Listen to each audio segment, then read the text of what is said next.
इस संसदीय क्षेत्र का प्रतिनिधित्व कर चुके हैं सम्मानित श्री विनोद सुल्तानपुरी जी, मुनीता चौहान जो कि हमारी जिला परिषद की मेंबर है, कुर्ला जी ब्लॉक कांग्रेस कमेटी के प्रेसिडेंट है, हमारे सुरेंद्र रेक्टा जी, सभी लोग मंच पर विराजमान, प्रधान जी, पंचायतों के सभी लोग, पत्रकार बंधुओं और कुंवार और डोडरा कुंवार के मेरे सभी भाई बहन, युवा साथियों, प्यारे बच्चों, एक साल पहले 11 दिसंबर 2023 में जब हमारी सरकार बनी थी, उस समय मेरे मन में एक इच्छा थी कि मैं डोडरा, जब मैं प्रदेश कांग्रेस कमेटी का अध्यक्ष बना तो डोडरा कुंवार भी आया था, और आज मैं मुख्यमंत्री के तौर पर अपनी पहली चुनावी सभा को कुंवार क्षेत्र से शुरू कर रहा हूं। ये मेरी पहली शिमला संसदीय क्षेत्र की चुनावी सभा है। अभी हमारे 2 प्रत्याशी घोषित हुए, जिसमें विनोद सुल्तानपुरी जी, जिनके पिताजी केडी सुल्तानपुरी जी होते थे, वो 6 बार सांसद रहे। उनके बेटे को हमने कहा कि इस समय पार्टी को आपकी जरूरत है। आप बेशक कसौली से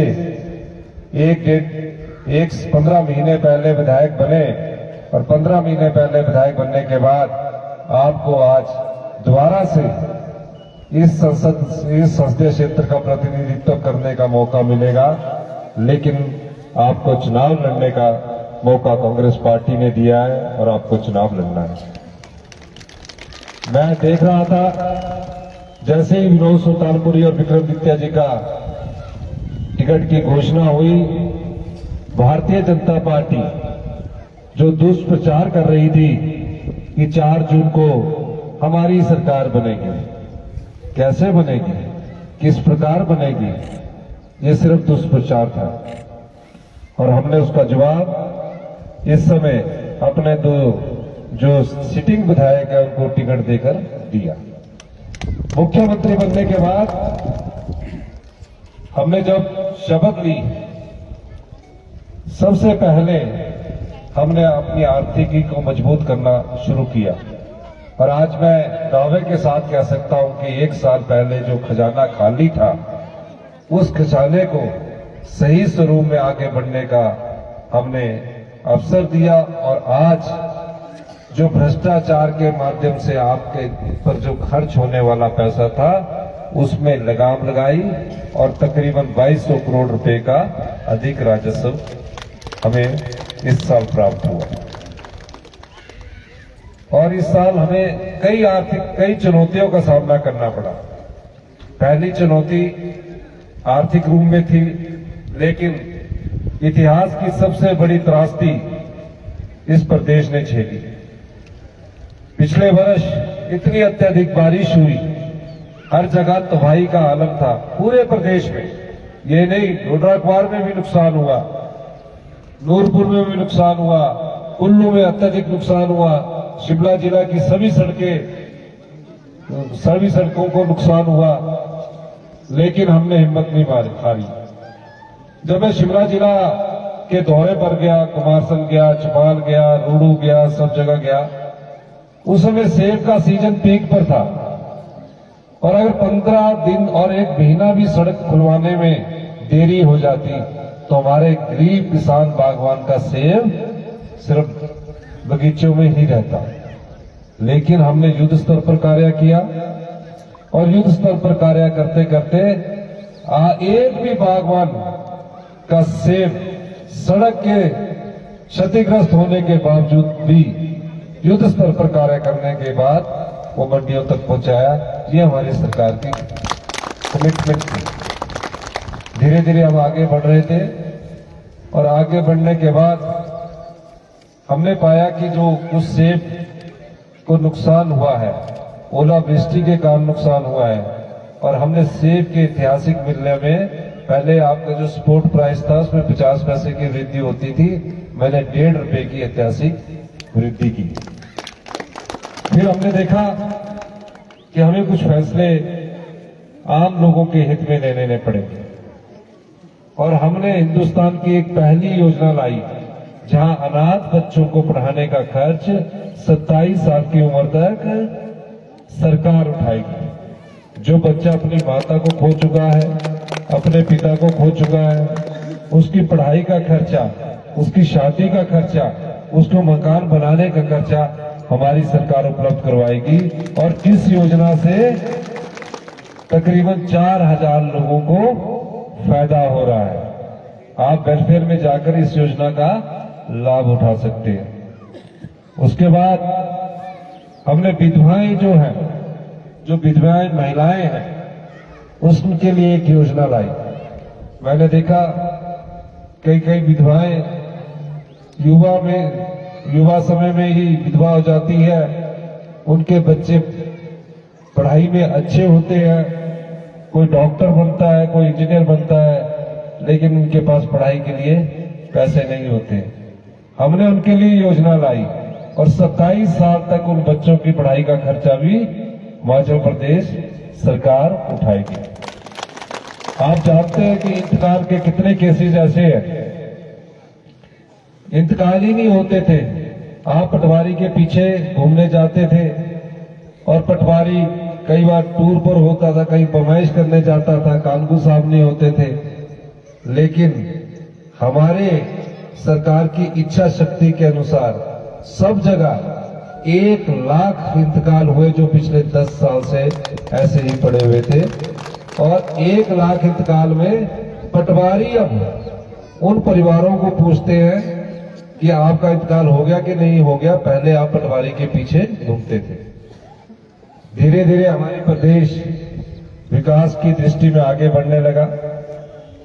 मैंने इस क्षेत्र की भी बैठक ली और जब मैंने पाया कि जाखना का रोड पिछले 10 साल से नहीं बन रहा था, जाखा का जिनको जाखा जिसकुल जाखा 10 साल से नहीं बन रहा था। बरागटा जी को मैंने उठाया, बरागटा जी बोलते कि फॉरेस्ट की क्लियरेंस है, ये इसकी क्लियरेंस है। मैंने बैठक करके युद्ध स्तर पर उस कार्य को करने की शुरुआत की। 3 करोड़ रुपया उसमें स्वीकृत करवाया, 3 किलोमीटर रोड बन गया। आज भी चीफ इंजीनियर वहां गया क्योंकि उनको मैंने पूछा कि मैं हो सकता है कि रोड देखने जाऊं, तो वो फटाफट देखने वहां गए। और आज आपको मैं कहना चाहता हूं कि ये जाखा तक रोड इसी सेशन में पहुंच जाएगा और 1 साल के भीतर हम कोशिश पूरी करेंगे कि जाखा बरागटा जी वहां एक गाड़ी को झंडी दिखाएंगे। इसके अलावा मैं अभी इस क्षेत्र में अभी जब पैदल चल रहा था, मैं खुद पैदल आया, पहले भी मैं वहां आया था, तो मैं देख रहा था कि आपके रोडों की हालत ठीक नहीं है। अभी तो चुनाव आचार संहिता लगी है, लेकिन नवंबर में मैं दोबारा आपके क्षेत्र में आऊंगा।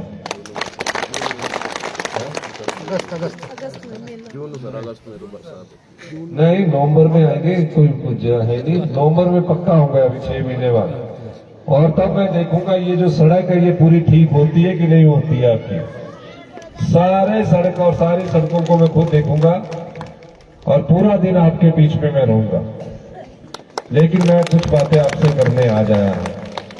मेरे परिवार से कोई राजनीति में नहीं है, मैं तो आप जैसे परिवारों से उठकर आज मुख्यमंत्री की कुर्सी पर पहुंचा। मैं भी एक गवर्नमेंट स्कूल में पढ़ा हूं, जैसे गवर्नमेंट स्कूल में पढ़ते थे ना, और जब हम स्कूल में पढ़ते थे तो 8वीं क्लास तक सिर्फ टाट ही मिलते थे, बैच मिलते थे उसके अगली क्लास में। लेकिन जैसे ही मुख्यमंत्री बनने के बाद मैंने शिक्षा क्षेत्र के बारे में जानकारी ली, रोहित ठाकुर जी हमारे शिक्षा मंत्री यहां बैठे, तो मुझे पता लगा कि हमारी गुणात्मक शिक्षा में हम 18वें स्थान पर पहुंच चुके हैं। यानी कि दूसरी का बच्चा, 5वीं का बच्चा दूसरी क्लास की किताब को नहीं पढ़ सकता है। तो क्या कमियां थी? किसी सरकार ने ऐसा नहीं सोचा। रोहित जी के साथ हमारी बैठकर मीटिंगें होती रही, रात के 1-1 बजे तक हम आप लोगों के लिए बैठते रहे, और उसके बाद हमने इसमें ऐतिहासिक फैसले किए। और इस सेशन से जब बच्चे स्कूल जाएंगे, जून से आपके यहाँ इंग्लिश मीडियम में क्लासेस को शुरू कर दिया जाएगा। पहली का बच्चा भी इंग्लिश मीडियम में पढ़ाई करेगा। दूसरा, इस बार एक बहुत विचित्र घटना 75 साल के इतिहास में हुई। वो घटना थी कि जब राज्यसभा का चुनाव हुआ तो कुछ कांग्रेस के विधायकों ने राज्यसभा में भाजपा के प्रत्याशी को वोट डाल दिया। वोट डाला, ठीक है, आपकी नाराजगी हो सकती है परिवार में। हम भी 30-35 साल से कांग्रेस पार्टी में काम कर रहे हैं। कांग्रेस पार्टी की विचारधारा में चुनकर उसे आगे बढ़ाने का दायित्व हमारे कंधे पर हमेशा रहा और हम आगे बढ़ते रहे। फिर बजट पास होना था। उस बजट में सिर्फ आप लोगों के लिए योजनाएं नहीं थी। जो हमने 1 साल भ्रष्टाचार के चोर दरवाजे बंद किए थे, उससे जो राजस्व कमाया था वो आप लोगों में बांटने की बात आई। बजट प्रस्तुत हुआ। मैं धन्यवाद करना चाहूंगा कि कुछ लोगों ने सरकार कराने की कोशिश की। ये सरकार कराने की कोई पहली कोशिश नहीं है। इससे पहले महाराष्ट्र में भी की, कर्नाटक में भी की, गोवा में भी की, और इसको नाम दिया गया ऑपरेशन लोटस। जिसमें क्या होता है, कांग्रेस के चुनाव चिन्ह पर जो विधायक चुनकर आते हैं उनको पैसे के दम पर खरीदने की कोशिश भारतीय जनता पार्टी ने की, और ऐसी कोशिश उन्होंने हिमाचल प्रदेश में भी की। और जब हमारा बजट प्रस्तुत हो रहा था तो जो पूर्व मुख्यमंत्री जयराम ठाकुर जी थे वो विधानसभा में कह रहे थे कि अब तो इस सरकार को देवी देवता क्या भगवान भी नहीं बचा पाएंगे। और हम अभी बजट की तैयारी कर रहे थे, टीवी में चल पड़ा कि मुख्यमंत्री जी ने इस्तीफा दे दिया। मैं उससे विचलित नहीं हुआ। मैंने कहा कि ये बजट हमारे आम परिवार के लोगों का बजट है, गरीब किसान का बजट है, महिलाओं के सम्मान का बजट है, युवाओं को रोजगार देने का बजट है। हमारी सबसे पहले प्राथमिकता बजट को पास करने की है, जिसमें 6 विधायकों ने हमारे खिलाफ मत दे दिया था। और अगले दिन वोट डालने के बाद वो सीधे चंडीगढ़ चले गए, पंचकुला हरियाणा की सरकार के संरक्षण में चले गए। हमने सोचा बजट है, आएंगे, और अगले दिन 28 फरवरी को हेलीकॉप्टर के माध्यम से वो आए। हम बड़े खुश हुए कि बजट में हमारे सामने बैठेंगे। 28 फरवरी को जब आए, एक हेलीकॉप्टर आया, दूसरा हेलीकॉप्टर आया, और उनके साथ सीआरपीएफ के जवान आए। विधानसभा का गेट तक तोड़ डाला उन्होंने, विधानसभा का गेट तक तोड़ डाला। इस स्पीड में आए और वो अंदर विधानसभा के गलियारे में पहुंच गए। हमें कोई चिंता नहीं थी। हमने सोचा कि ये बजट पास करने में कांग्रेस के विधायक है राज्यसभा में, इनको व्हिप नहीं जारी होता तो ये वोट डालेंगे। अंदर गए, विधानसभा के परिसर में आए, साइन किए, क्योंकि साइन करने के बाद उनकी अटेंडेंस लगती है और अटेंडेंस के बाद उन्हें जो डेली होती है वो मिलती है। फिर बजट की बात आई, हमने बजट प्रस्तुत किया। हमने अनुरोध किया, हमारे साथी विधायकों ने कहा कि अगर कोई बात है तो बातचीत से हम समस्याओं का समाधान कर सकते हैं, लेकिन वो बजट में नहीं बैठे। पता लगा कि हेलीकॉप्टर से वो सीधे फिर पंचकुला चले गए हरियाणा गवर्नमेंट के, और उन्होंने बजट में कोई सहयोग नहीं दिया। और हमारा बजट पास हुआ, वो सब भगवान का आशीर्वाद था, देवी देवताओं का आशीर्वाद था।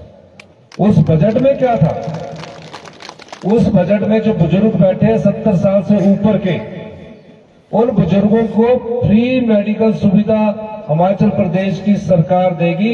ये मेरे दूसरे बजट में मैंने प्रस्तुत किया। जो मनरेगा की दिहाड़ी, आज मनरेगा में जो महिलाएं काम करती है, पता नहीं यहां काम करते कि नहीं करते, करते हैं। तो मनरेगा की दिहाड़ी जो 240 रुपए थी, उसको 1 अप्रैल 2024 से 300 रुपए कर दिया गया। जो किसान गाय पालता है या भैंस पालता है, उसका दूध भी बिक जाता है, कभी 30 रुपए, कभी 32 रुपए।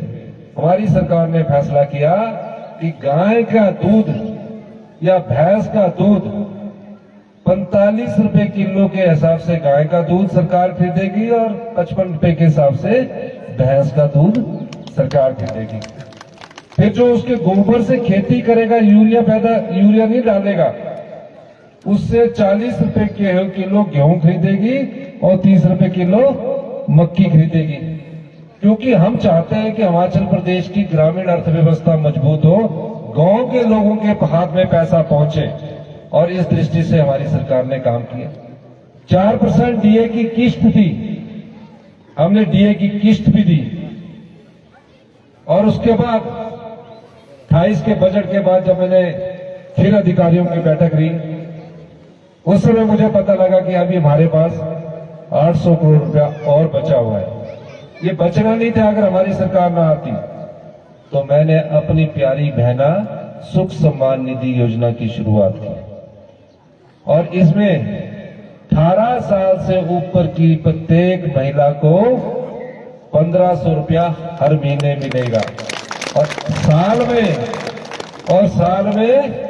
18,000 रुपया मिलेगा। मुख्यमंत्री होने के नाते ये मेरा वादा था,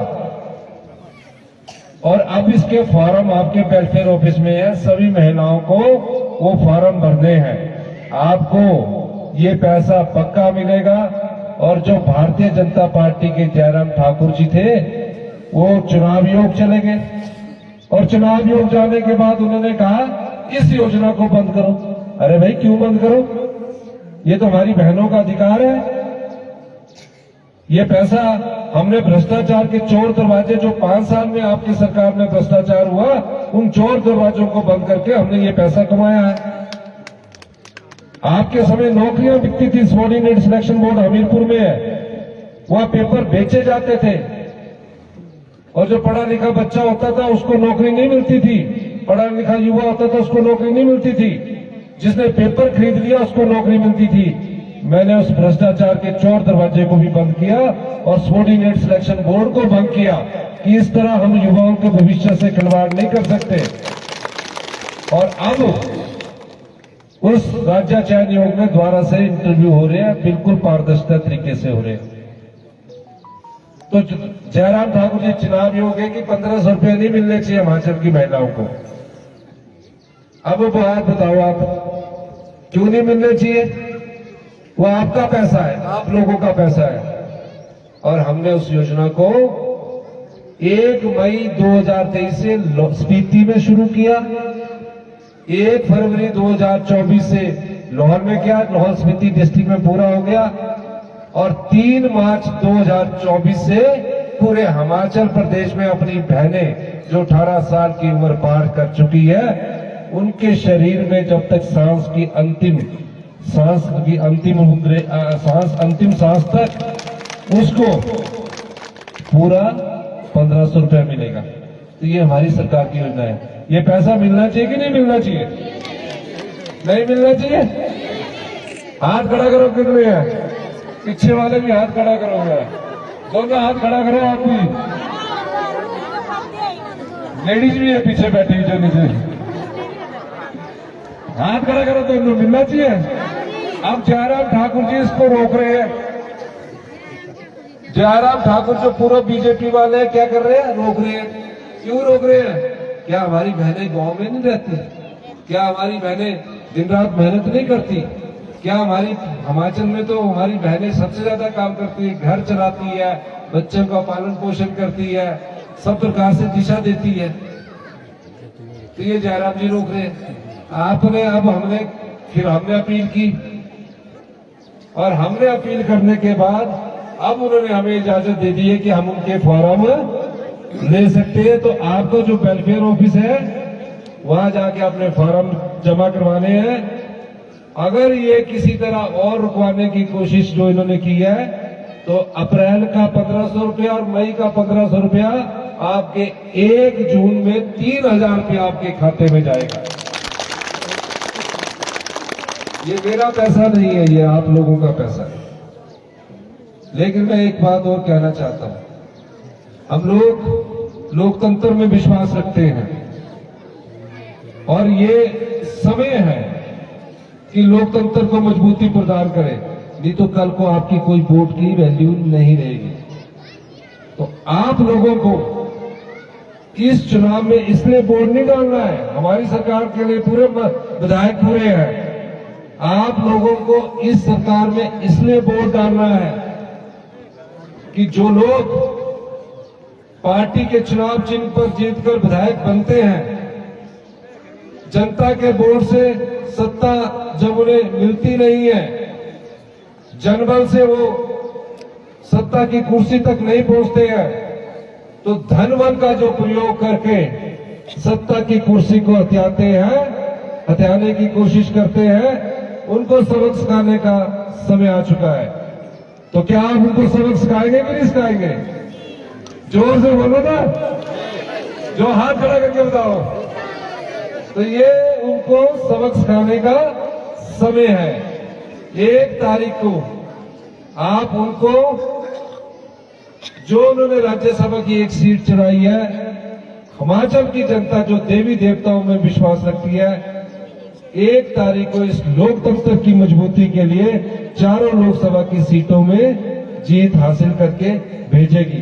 भेजोगे कि नहीं भेजोगे? जोर से बोलो। हाथ नहीं खड़ा करो सारे। अब ठीक है। इन्हीं शब्दों के साथ एक बार फिर मैं आपको कहना चाहता हूं, जितनी महिला मंडल है या जितने भी महिला मंडल है, अभी मैं बोल नहीं सकता, लेकिन आप याद रखना कि जून जुलाई में मैं चाहता हूं कि महिला मंडल हमारे हर जगह है, तो उस महिला मंडल में के लिए मैं कुछ पैसे दूंगा, जिसकी घोषणा मैं अभी नहीं करूंगा, जून में करूंगा। और अभी क्योंकि आचार-संहिता लगी, 5 महिला मंडलों को,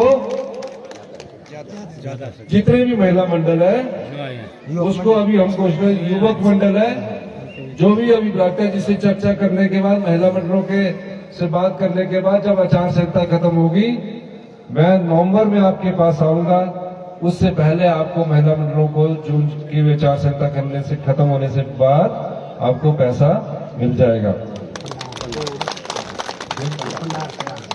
एक भंडार रोड की बात कही है, उस पर भी हम विस्तृत चर्चा मोहनलाल पारकर जी से बैठकर करेंगे। इन्हीं शब्दों के साथ एक बार फिर मैं ये कहना चाहता हूं कि आपने सब लोगों ने अधिक से अधिक वोट हाथ के निशान पर लगाने।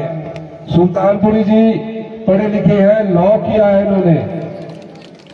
मुझे ऐसा पता लगा कि जो पिछली बार के सांसद थे बीजेपी के, वो सांसद यहाँ आए नहीं, एक बार आए 5 साल में। मैंने तो पहले ही आपको नवंबर का अपना कार्यक्रम दे दिया, और इनको भी बोलूंगा अगर आप ये हमारे जब सांसद चुनकर आएंगे तो ये भी आएंगे। इनके पास भी पैसे होते, तब आपने इनसे भी पैसे मांगे। तो इसलिए सबको आपको एक बार फिर से बहुत बहुत धन्यवाद करता हूँ। ये हमारी बरागटा जी ने डिमांड रखी है, डोडरा का क्षेत्र को टनल से जोड़ने का, ये सब चीजों का मैं अध्ययन करूंगा। ओबीसी को करने के लिए मेरे हाथ में तो है नहीं, लेकिन इसको मैं बात करके रिकमेंडेशन अनुमोदन करूंगा। जो भी बातें बरागटा जी ने अपने भाषण में रखी है, मैं उसमें पूरा करूंगा। और एक बात है, बरागटा जी आपके बहुत अच्छे इंसान हैं, पढ़े लिखे हैं, ईमानदार है, आपकी चिंता करते रहते हैं, और निश्चित तौर पर ये जो जाका की सड़कें बार बार घोषते रहते हैं, ये और सेवा डोगरी जो भी है, सब चीजों को मैं आऊंगा। मैं नवंबर में पक्का आ रहा हूं आपके बीच। इसलिए आपका बहुत बहुत धन्यवाद। जय हिंद।